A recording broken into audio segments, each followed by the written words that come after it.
하나님 말씀은 마태복음 11장 28절에서 30절입니다. 제가 가지고 있는 신약성경 18쪽에 있습니다.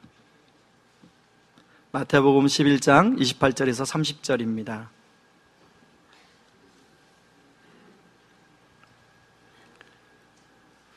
우리 3절인데 우리 함께 한번 한 목소리로 우리 사무실에 있는 분들도 같이 따라 읽었으면 좋겠습니다. 먼저 함께 읽습니다. 수고하고 무거운 짐진 자들아 다 내게로 오라. 내가 너희를 쉬게 하리라. 나는 마음이 온유하고 겸손하니 나의 멍에를 메고 내게 배우라. 그리하면 너희 마음이 쉼을 얻으리니 이는 내 멍에는 쉽고 내 짐은 가벼움이라 하시니라. 아멘. 지난주 저는 오늘 초대되어 오는 분들 또 우리 성도님들을 위해서 이 말씀을 계속 한 주 내내 묵상하는 가운데 신문에서 이런 기사를 보았습니다.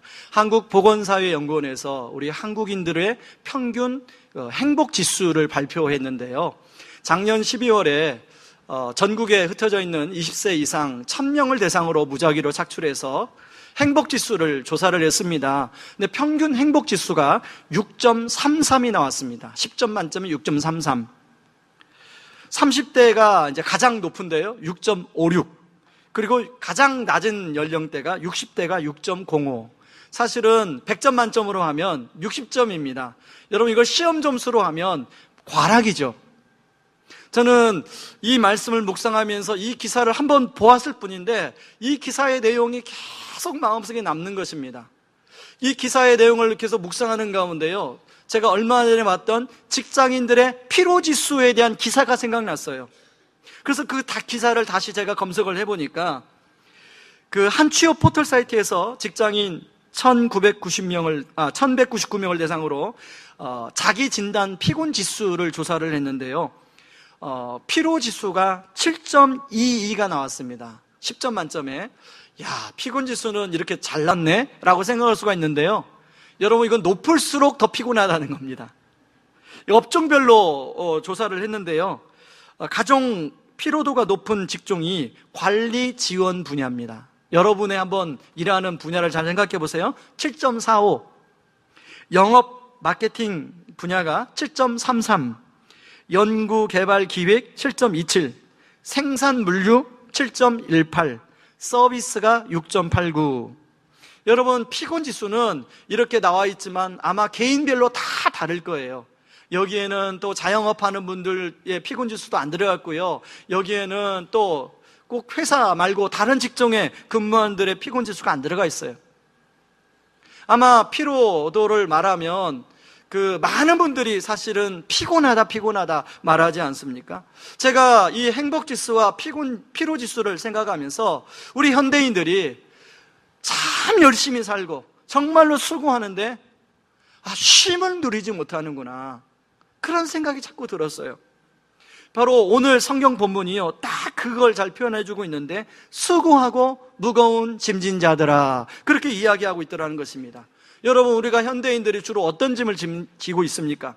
현실적인 짐들이 있어요. 예를 들면 가정을 경제적으로 무탈하게 잘 돌봐야 되는 짐이 있어요. 예전에는 의식주 문제만 해결하면 됐겠지만 지금은요, 주택 문제. 제가 우리 성도님들 만나보면 그 집이 있는 분들은 그래도 안도의 한숨을 쉬는데, 그 집이 없는 분들은 집값이 자꾸 올라가면 자꾸만 불안해진다는 거예요. 그런가 하면 여러분, 자녀 교육, 우리나라의 평균 자녀 교육비가 얼마라고 신문에 나왔지만 제가 그걸 볼 때마다 아이고, 이거 어느 도시를 가지고 이걸 잡았나 할 정도로 자녀 교육비가 훨씬 더 많이 들거든요. 이 자녀들은 속도 모르고, 부모님 속도 모르고, 친구들 다 하는 걸 다 한다고 자기도 하고 싶다는 거예요. 그러면 어떤 부모가 그걸 아빠, 엄마 어려우니 그냥 하지 말아라, 참아라, 그럴 부모가 어디 있습니까? 빚을 내서라도 그런 자녀 그 뒤를 밀어주고 그렇게 하고 싶은 게 부모 아니에요? 그런 현실적인 짐들이 있어요. 그런가 하면 그렇게 좀 밀어줬으면 자녀들이 공부를 좀 하고, 그런데 이놈들이 돌아가면서 속을 태워요. 어떤 놈은 몸이 아파서 애를 태우고, 어떤 놈은 학교에 가서 또 친구들과의 문제가 생겨서 애를 태우고, 어떤 놈은 공부를 지지 않아가지고 또 애를 태우고, 돌아가면서 세 명을 얘기하니까 우리 집안 얘기하는 것 같은데 아닙니다. 상상하지 마세요. 어떻든 그렇다는 거예요. 그런가 하면 여러분 40, 50 되면은 이제 양가 부모님들이 몸이 아프기 시작합니다. 연세가 드시니까 이런저런 이제 지병이 찾아와서 병원에 모시고 가야 할 일이 생기고요. 그런 짐을 져야 될 일이 생깁니다. 이런 가정의 짐만인가요? 여러분, 직장에서 일터에서 삼터에서 져야 될 짐이 얼마나 과중한 스트레스로 다가오는지 모릅니다. 그런가 하면 여러분, 이게 현실적인 짐들이라면 죄책감의 짐이라는 게 있어요. 과거의 어떤 사건, 어떤 지나간 일들, 그 다 지나간 과거 아닙니까? 그 유행가 가사처럼 지나간 일은 지나간 일대로 의미가 있다. 그러고 그냥 잊어버리면 좋은데 무슨 일을 하려고 하면요, 지난 과거에 내가 그 일을 해서 이 일이 혹시 잘 안 되면 어떻게 하지? 그리고 실제로 어떤 일이 안 되면요, 지난 과거의 어떤 일 때문에 내가 벌 받는 거 아닌가? 이런 생각을 하는 현대인들이 의외로 많다는 것입니다. 이게 다른 게 아니라 죄책감이에요. 이런 죄책감의 짐을 지고 살아가는 사람들이 많다는 거예요. 이런 것들이 이제 스트레스로 자리 잡아서요, 만성 피로, 많은 현대인들이 만성 피로에 시달린다는 거예요. 그리고 이제 50이 넘어가고 60이 넘어가면 이런 것들이 몸의 질병으로 하나하나 나타나기 시작해요. 사실 가정에서, 그리고 직장에서, 삶의 현장에서 그렇게 쓰고 수고하지 않습니까, 여러분? 여러분, 여기 계시는 분들 한번 옆에 있는 분들한테 이렇게 한번 격려했으면 좋겠습니다. 지난 한 주 동안에 참 수고 많으셨습니다.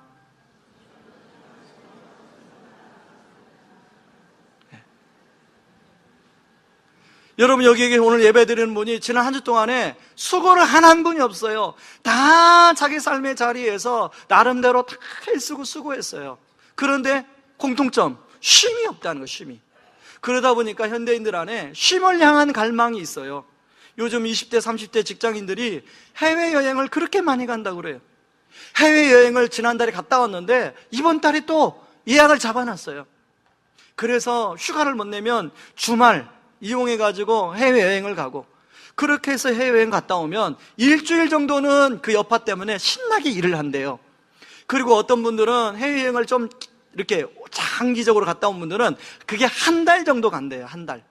그런데 한 달 이후로는 또 막 스트레스와 싸우면서 어쩔 수 없이 출근하는 거예요. 여러분들이 그 처음으로 그 직장에 합격해가지고 그 처음 출근한 날 한번 생각해 보세요. 얼마나 발걸음이 가벼웠습니까? 그런데요, 그렇게 한 일주일은 가볍게 출근을 해요. 그런데 이제 한 달이 지나고 두 달이 지나면 그 직장으로 출근하는 것 자체가 무거워요. 발걸음 자체가 무거워요. 꼭 거기에는 늑대가 있잖아요, 늑대. 여러분, 이 직장의 늑대를 피하려고 이 직장으로 옮기면요, 이 직장에는 더한 늑대가 있다는 거, 그 진리를 아세요? 여러분 별로 공감을 안 하시네. 여러분 젊은 분들이 간혹 저한테 목사님 내가 우리 직장에 갔는데요, 나 우리 어떤 과장님 때문에 도저히 이 직장 못 다니겠어요. 목사님, 나 직장 옮기면 안 될까요?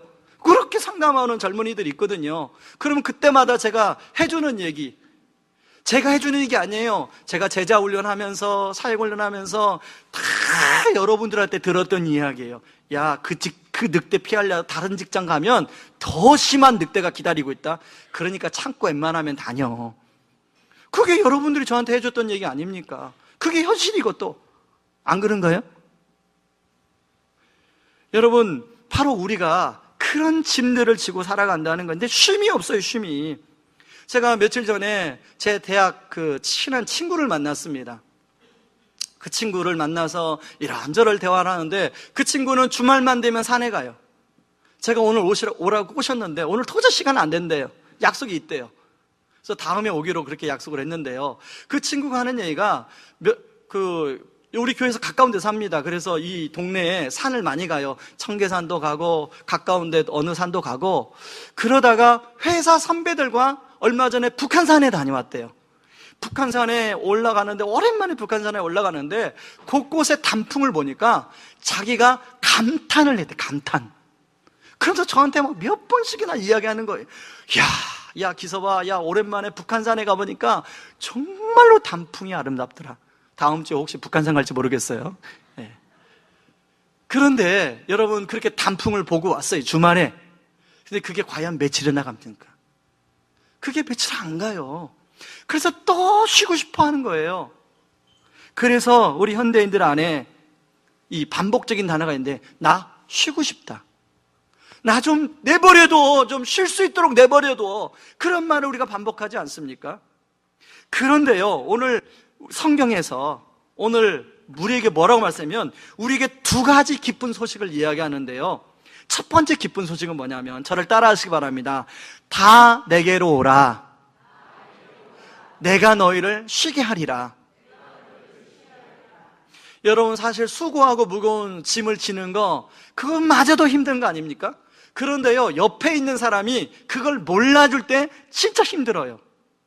예를 들면, 여러분, 가끔씩 저는 이제 남자분들을 많이 만나니까 남자분들이 이런 하소연할 때가 있어요. 목사님, 내가 밖에서 정말로 수고하고 애쓰는데 집에 가면 우리 마누라와 우리 애들이 나를 자꾸 왕따시켜요. 내 수고를 몰라주는 것 같아. 그래서 외로워요.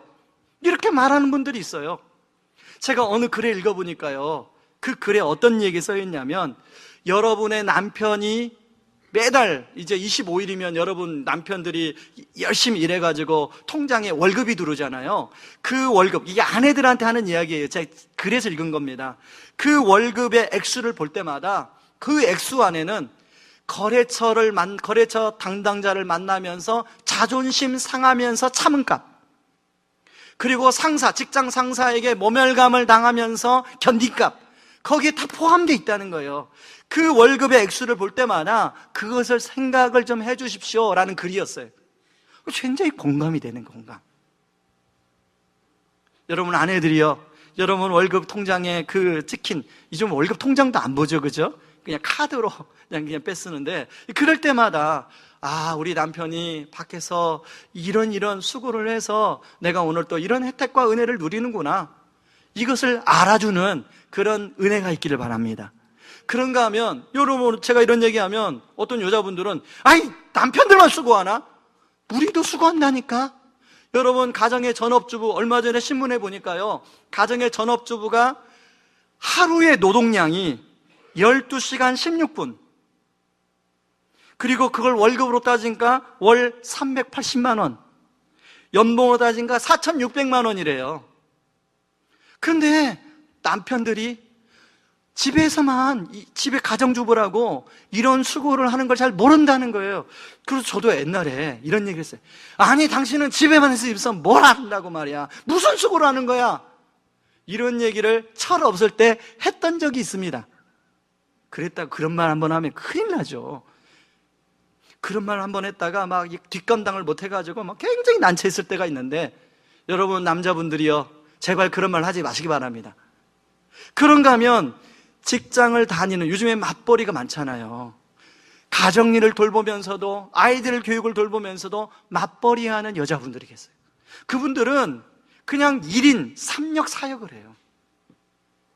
특히 여자분들은요, 나랑 상관없는 시대까지 책임져야 되잖아요. 그 시집에서 일어나는 여러 가지 일들의 짐까지도 다 책임져야 되는데, 그런 걸 남편이 잘 몰라주면 서운해요, 서운해. 그래서 여러분 부탁드리는데, 서로 수고하고 무거운 짐을 지고 있는데 서로 잘 알아줄 수 있는, 마음을 알아주는 그런 은혜가 있기 바랍니다. 그런데 우리 주님이, 사람들은 몰라주는데, 남편도 몰라주고 아내도 몰라주고 애들도 몰라주는데 우리 주님이 그걸 안다는 거예요. 그래서 오늘 성경에 수고하고 무거운 짐진 자들아, 그러면서 쉬고 싶어 하는 것도 알아요. 그래서 뭐라면서, 수고하고 무거운 짐진 자들아 다 내게로 오라, 내가 너희를 쉬게 하리라. 여러분, 오늘 이 말씀이 여러분의 마음의 문을 열고 우리 주님께로 다가감으로 말미암아 여러분이 주님 주시는 이 쉼을 누릴 수 있기를 바랍니다. 근데 제가 이 말씀 묵상하다가, 아니 예수님은 누구길래 수고하고 무거운 짐진 자들을 다 오라고 말씀했을까? 저를 생각해 봤어요. 저는 오래전에요, 10년 전에 제 동생이 그 당시에 수원에 살았는데요, 동생이 어느 날 저희 집에 찾아왔어요. 밤늦게. 형, 할 말이 있어요. 상담할 이야기가 있어요. 그 당시만 해도 동생이 무슨 얘기를 하자고 하면은 저는 부담부터 느꼈습니다. 왜? 동생에 대한 무거운, 늘 형으로서 무거운 짐이 제 안에 있었기 때문에. 근데 동생이 와서, 나는 결혼해서 잘 사는 줄 알았어요. 근데 동생이 와서, 형, 나 도저히 못 살겠어. 나 집사람하고 헤어질래. 형, 어떻게 하면 좋아? 그래서 제가 그 동생을 붙들고요, 저녁 1시까지, 다음날 새벽기도 가야 되는데 1시까지 붙들고 제발 얘를 막 설득하고 지금은 너무 행복하게 잘 살아요. 그러니까 하는 얘기예요. 그런데 여러분, 동생이 그 인생의 고민의 짐을 저한테 가지고 왔는데 못 견디겠더라고요. 제가 못 견뎌요. 여러분, 한 사람의 짐마저 저한테 얹어지는데 그게 너무 무거운데, 우리 예수님은 수고하고 무거운 짐진 자들아, 다, 몇 사람만이 아니라 다 내게로 오라. 저는 목회를 하다 보니까 수고하고 무거운 인생의 고민 얘기들을 많이 들어요. 우리 성도님들이 무슨 어려움이 생기면 가장 먼저 생각나는 게 목사 아닐까요? 목사잖아요. 지난주에도 그런 여러 가정을 만나서 상담하고 그런 얘기를 들을 때마다 제가 인간이기 때문에 감정이입이 돼요. 감정이입. 그래서 어떨 때는 제대로요, 밥맛이 없을 때가 있어요.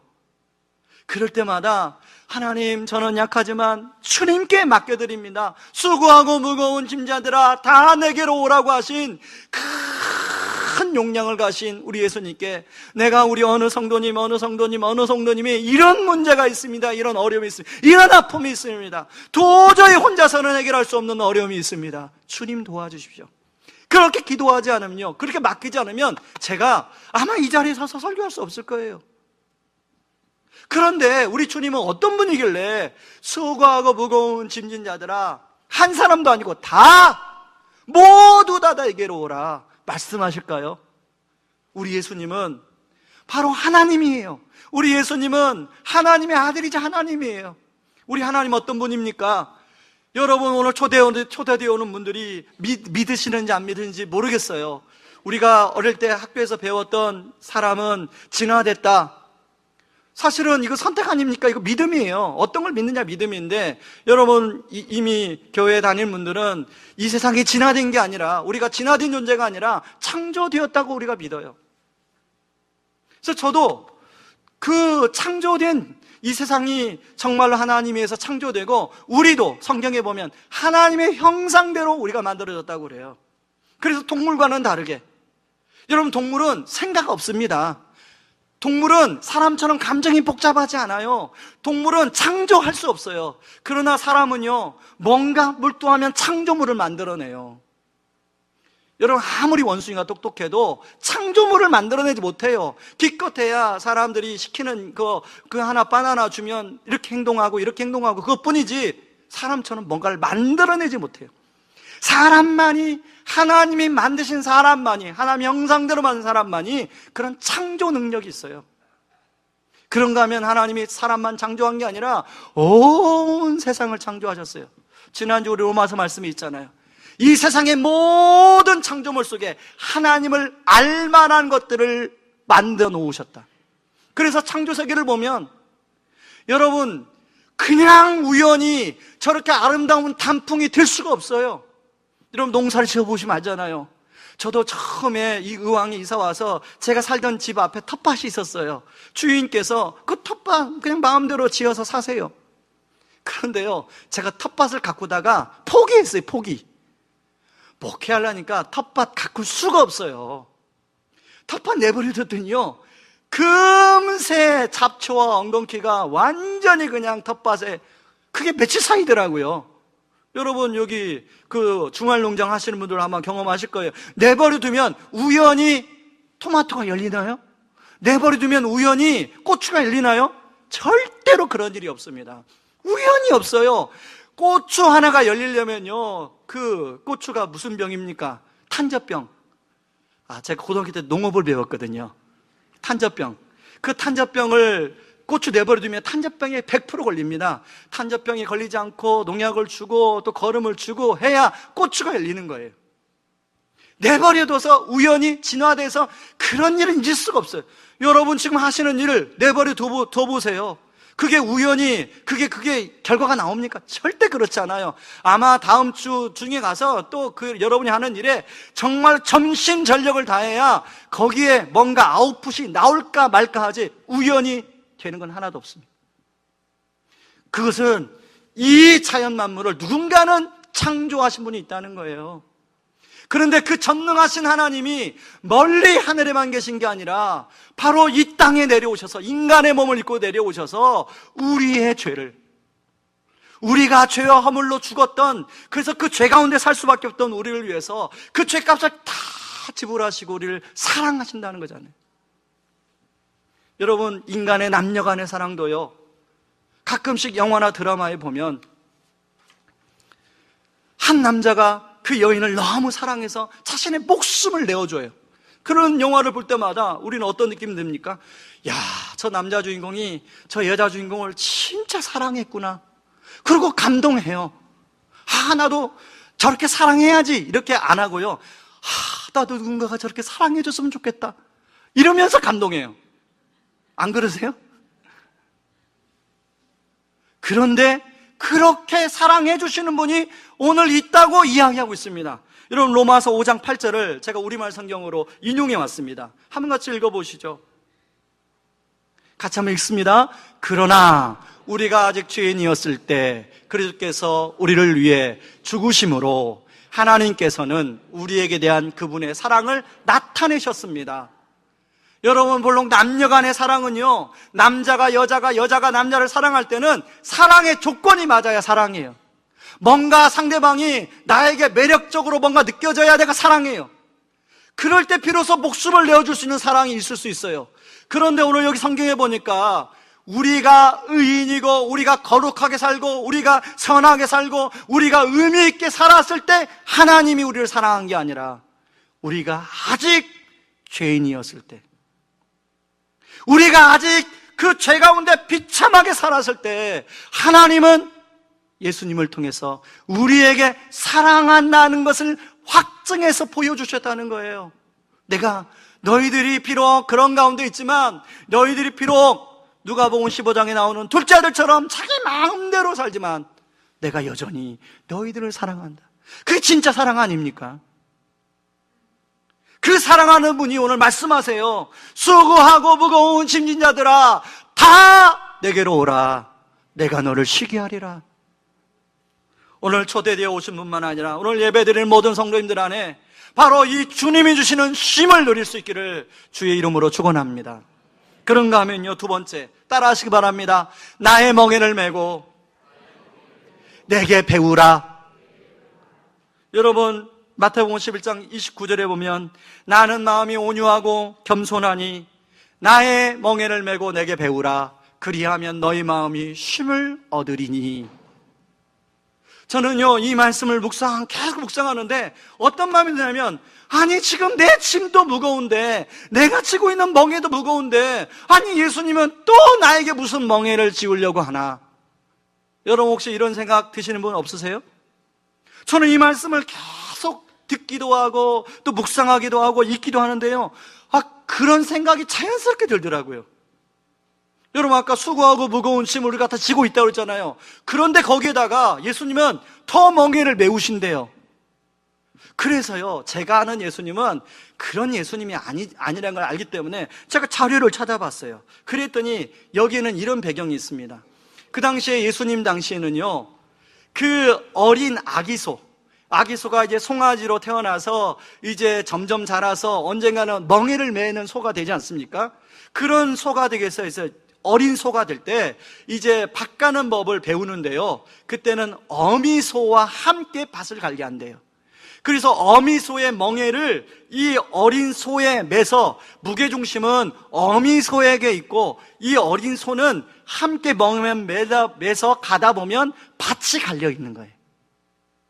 우리 주님은 우리가 마치 인생의 밭을 가는데 어린 소처럼 밭을 잘 갈지 못해요. 그리고 밭을 갈면서도 너무 힘들어해요. 밭을 갈아서 뒤에 보니까 밭이 똑바로 갈리지 않고 지그재그로 갈려 있어요. 우리가 다 어린 소와 같다는 거예요. 그래서 우리 주님 뭐라고 하셨냐면 내가 너의 어미소가 되어줄게. 그러면 너 혼자 매는 멍에 내려놓고 나의 멍에를 그냥 걸치기만 해다오. 그러면 함께 밭을 갈다 보면 너의 인생의 밭이 갈릴 수 있다는 거예요. 그래서 나의 멍에를 메고 내게 배우라, 이 말씀을 하시는 거예요. 여러분, 오늘 이 말씀에 보면 예수님이 어떤 분입니까? 온유하고 겸손하니. 여러분, 그 당시에 많은 사람들이요, 뭔가 기술을 배우려면 스승을 찾았어요. 그런데 그 사람이 실력이 있는데 마음이 괴팍해. 그러면 그 스승에게 제자가 제대로 배울 수 있겠습니까? 지금도 마찬가지죠. 여러분들이 자녀를 놓고 보통 기도할 때 좋은 스승을 만나게 해주세요, 좋은 직장 상사를 만나게 해주세요 라고 기도할 때는 두 가지 의미가 다 들어가는 거 아니에요? 그 직장 상사가 실력도 있고 마음도 온유하고 겸손해서 우리 애를 잘 끌어줄 수 있는 그런 직장 상사, 그런 인생의 선배 만날 수 있도록 기도하는 거 아닙니까? 그런데 그 당시에 스승들이 실력이 있으면 인성이 괴팍하고 실력과 인성을 겸비한 스승이 많지 않아요. 근데 우리 예수님은 너의 어미소가 되어서 나는 마음이 온유하고 겸손하니 걱정하지 말고 나에게 와서 배우라 말씀하는 거예요. 여러분, 예수님이 그 예수님처럼 마음이 온유하고 겸손한 인생의 스승이 있다면 얼마나 좋겠습니까? 그런 스승을 한번 만난다면 여러분, 우리가 살아가면서 스승만 제대로 만나면 그 사람이 인생의 길이 열려요. 그래서 저는 이찬수 목사님만 생각할 때마다 그래서 고맙고 감사한 거예요. 저만 그런가요? 이찬수 목사님 밑에서 배웠던 우리 동역자들이 다 동일한 생각을 해요. 좋은 스승을 만난 거죠. 좋은 목회자를 만난 거죠. 거기서 있을 때 힘들었지만 온유하고 겸손하니, 목사님의 진심을 아니까, 온유하고 겸손한 진심을 아니까 힘들어도 참고 배우는 거예요. 여러분, 인간인 목사님도 그렇게 많은 것을 배웠는데 우리 예수님, 사람 중에 그 예수님의 성품을 닮을 수 있는 사람은 아무도 없죠. 그 완벽하신 예수님이 온유하고 겸손하니 나에게로 와라, 나에게 배우라. 이 초대는요, 이건 엄청난 초대예요. 여러분의 지금 하고 있는 어떤 업무 분야에 이렇게 실력도 있고 참 마음도 온유하고 겸손한 어떤 선배가 있어서 여러분의 인생을 쫙 끌어준다면 그거 얼마나 행복하겠어요. 여러분의 자녀들이 이런 인생의 선배를 만난다면 얼마나 행복하겠어요. 그런데 우리 예수님이 온유하고 겸손하니 나에게로 오라, 나에게 배우라 말씀하고 있더라는 것이죠. 여러분, 혹시 나홀로 집에라는 영화 보셨나요? 꼬마가 이제 크리스마스 연휴라 부모님들은 다 어디론가 여행을 가고 이 꼬마 혼자 집에 남았어요. 그리고 꼬마 혼자 집에 남았는데 그 도둑들이 집으로 들어와서 이 꼬마가 굉장히 지혜롭고 재치 있는 어떤 아이디어를 가지고 그 도둑들을 물리치는 그런 코믹 영화 아닙니까? 저는 나홀로 집에 영화를 볼 때마다요, 그 명절에 꼭 휴일날 이렇게 틀어주는데 그 볼 때마다 느끼는 게 뭐냐면 저게 실화라면 어떨까? 감독이 있고 각본이 있으니까, 영화니까 저 꼬마가 저 어른 도둑들을 물리치지, 저게 실화라면 아마 그 어린아이는 금세 잡혀서 죽임을 당했을 거예요. 그런데 여러분, 우리가 살아가는 현실은 나홀로 집의 영화가 아니에요. 우리 현실은 정말로 만만치 않은 세상 속에 우리가 살고 있어요. 우리를 내가 잡혀먹지 않으면 상대방이 나를 잡아먹으려고 늑달같이 달려드는 경쟁사회 속에 우리가 있지 않습니까? 그래서요, 저희 어릴 때 저희 그 동네 마을의 어른들이 야, 서울에 가면 눈 뜨고 코 베어 간다, 이런 얘기를 많이 했어요. 그래서 제가요, 고등학교 졸업하고 그 서울로 이제 대학을 오는데 정말로 막 조심했어요. 눈 뜨면 코 베어 간다. 그런데요, 제가 이제 목회를 하면서 많은 성도들을 만나보니까 눈 뜬 채로 코 베임을 당한 성도님들이 의외로 많더라고요. 의외로 많아요.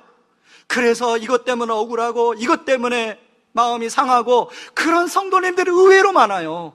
아, 그래서 우리 어른들이 옛날에 눈 뜨고 코 베어 간다고 그랬구나. 여러분, 죄악 많은 세상에 우리가 살고 있어요. 그냥 나홀로 집에 같은 그런 세상이 아니에요. 우리가 살아가는 세상은. 바로 그런 상황 속에서 우리 예수님이 내가 너의 어미소가 되어줄게, 나에게 와서 배우라, 그리하면 쉼을 얻으리니, 나의 멍에를 베면 너의 인생에 진정한 쉼을 얻을 수 있단다 말씀하는 줄 믿습니다. 저는요, 오늘 말씀을 여기로 마치고요, 오늘 어미소로, 예수님을 인생의 어미소로 모시고 살아가는 한 분을 여러분에게 소개하려고 합니다. 여러분, 태양의 후예 영화, 그 드라마 보셨나요? 재밌게?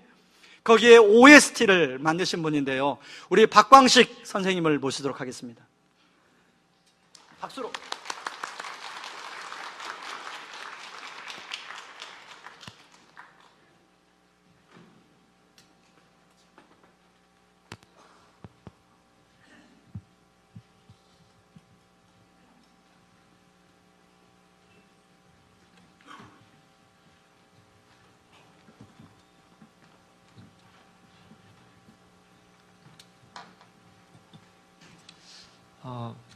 들으신 말씀을 기억하시면서요, 제가 감사하게 생각하는 건 예수님께서 수고하고 무거운 짐진 자들아 다 내게로 오라, 내가 너희를 쉬게 하리라, 그리고 내 멍에와 짐을 지고 가라 라고 말씀하지 않고 내 멍에와 짐을 지고 나를 배우라, 내가 갈 테니까 너는 그냥 따라와, 내가 보여줄게, 내가 일할 테니까 너는 따라와 라고 말씀하신 게 얼마나 은혜가 되는지 모릅니다. 오늘 말씀을 기억하시면서 그 놀라우신 주님의 은혜, 나 같은 죄인을 살리신 그 놀라우신 주님의 은혜를 경험하시면 좋겠습니다. 어메이징 그레이스 찬양하겠습니다.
여러분, 하나님을 믿으십니까?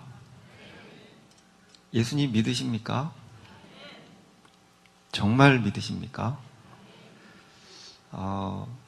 혹시 내가 하나님을 믿는다고 믿고 있는 건 아닙니까? 말씀을 잘 보면요, 우리의 믿음이 행함으로 나온다고 하시는데 내 삶이 정말로 믿는 사람의 삶입니까? 이런 생각 해봤습니다. 우리 어머니가 정말 좋은 분인데 누군가가 우리 어머니 흉을 보고 있다는 걸 알게 됐고 정말 많은 사람들이 말도 안 되는 소문들을 만들어서 어머니를 막 욕을 하고 있어요. 그걸 듣고 억울해서 잠이 옵니까? 그런데 세상 사람들이 예수님을 욕하고 있어요. 우리가 잘못 살아서. 그런데 여러분, 잠이 오십니까? 우리가 잘못 살아서 예수님 욕먹는 거잖아요. 우리가 잘못 살아서 예수님 욕을 먹는데 예수님께서 말씀하신 내용들이요, 내가 선택할 수 있는 게 아니에요. 이게 내가 선택할 수 있는 게 아니고 의무예요. 명령이시거든요. 남자들이 군대를 안 가기로 결정했다고 해서 자기가 안 갈 수 있는 게 아니에요. 내가 세금을 오늘부터 안 내야지 하고서 안 낼 수 있는 게 아니거든요.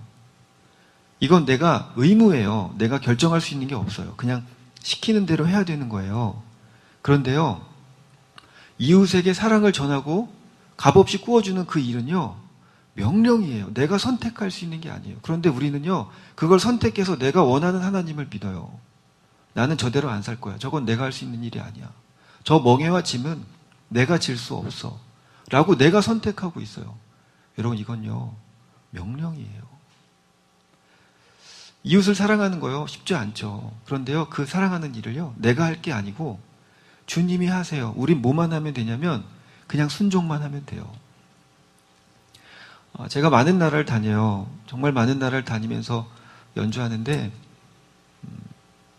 일본의 센다이 지진 쓰나미 피해 지역을 매년 한 번 이상씩 계속 가고 있어요. 그 지역 사람들 만나고 그들 집에서 묵고 같이 먹고 자고 같이 울고 또 연주해주고 그 일들을 계속 하는데 제가 정말 그들을 사랑하는 줄 알았어요.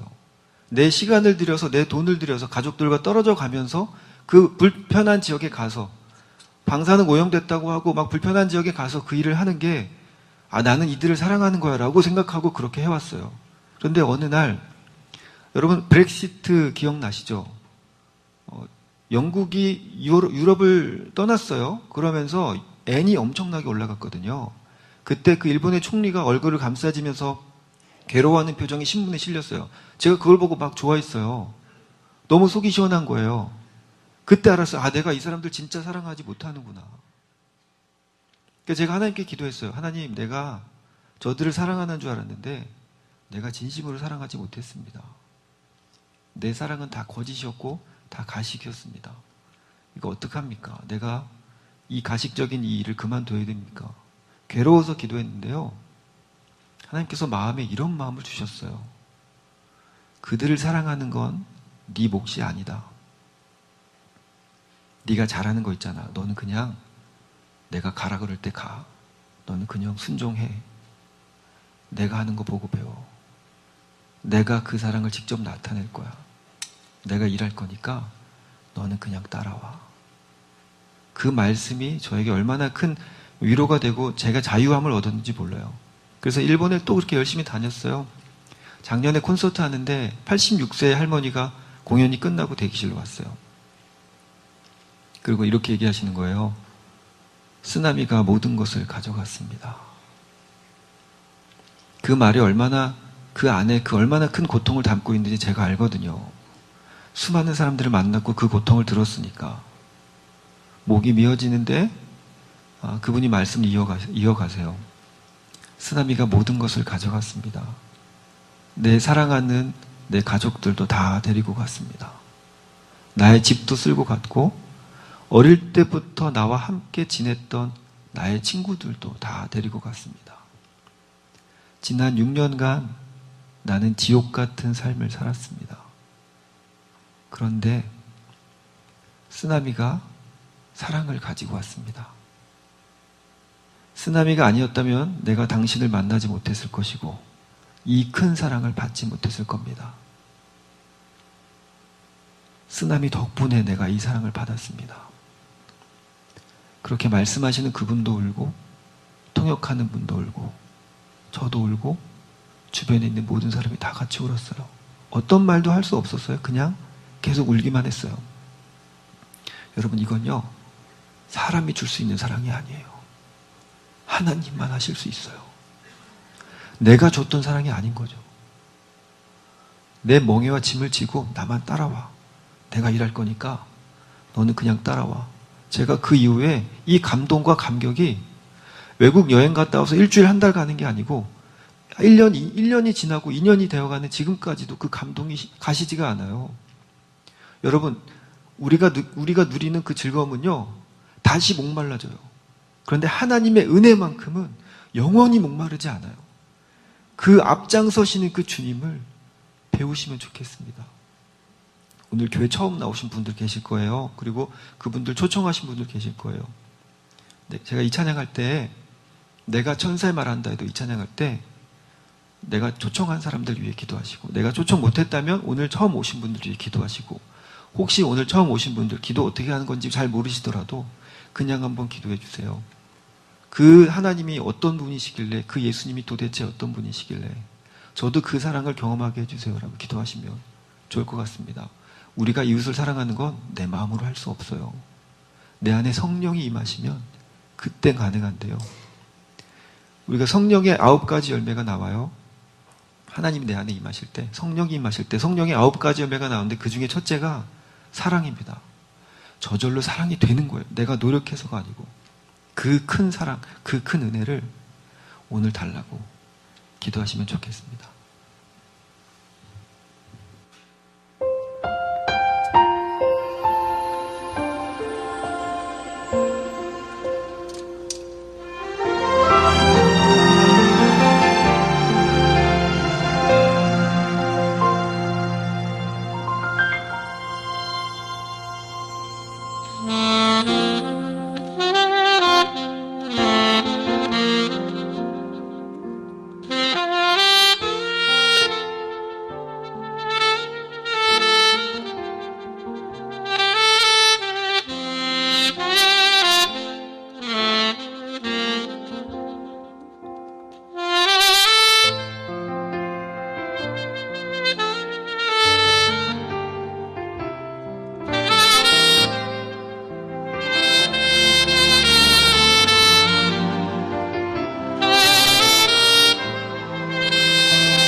예, 아까 제가 개인적으로 교제하는데 이런 말씀 하시더라고요.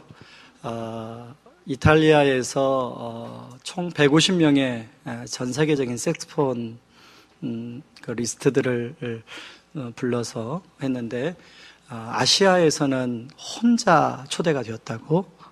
예, 그러니까 그러면서 저 색스폰 악기를 그 초대한 분이 선물로 주신 거라고. 그래서 여러분들한테 그 연주로 예수 믿기 전에는 혼자 인생의 멍에를 메고 그렇게 열심히 살아오셨다고. 근데 지금 아까 한 20개국씩 이렇게 연주하러 다니는데요. 그게 다 봉사하러, 선교하러 다니는 길이라고 그래요. 참, 근데 하나님께서, 참 그렇게 주님이 주신 멍에를 메고 살기 시작하니까 아이가 똑같이 저랑 아들이 3명이라고. 12살, 10살, 4살. 근데요, 하나님께서 가정도 돌봐주시고, 그리고 또 하나님께서 인생을 책임져 주시는, 정말로 쉼이 무엇인지 하도 그런 삶을 사니까요, 지금 섬기는 교회가 높은 또 푸른 교회인데 거기에서 선교사로 아예 임명을 그렇게 하셨다고. 그런 얘기 제가 이렇게 같이 교제하면서요, 여러분, 우리 인생의 멍에를 다 메고 있잖아요. 여기 멍에를 안 메신 분이 어디 있습니까? 다 멍에를 메고 있는데, 여러분, 우리 예수님이 여러분의 인생의 어미소가 되어주겠다고 말씀하고 있어요. 그리고 그 멍에 혼자 밭을 가려고 그렇게 애쓰지 말고 나의 멍에를 메고 내게 배우라.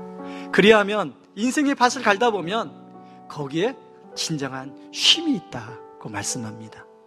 여러분, 이 시간에 그런 모든 인생의 쉼을 누릴 수 있기를 바랍니다. 네. 이 시간에요, 여러분 주보에 보면 예수 늘 함께 하시네라는 찬양이 있습니다. 우리 그 자리에서 한번 다 같이 일어나 보실래요? 저는 이 찬양을요, 오늘 초대되어 온 분들, 그리고 오늘 예배 드리는 분들, 이 찬양을 선물로 드리고 싶어요. 그래서 주보 간지에 넣어놨어요. 여러분, 이 찬양의 가사처럼 고단한 인생길이지만, 힘겨운 하루하루지만 예수 내 마음 하시네, 예수 늘 함께 하시네, 이 메시지가 여러분에게 힘이 되고 또 쉼이 되길 바랍니다. 같이 찬양하며 나아가겠습니다. 고단한 인생길.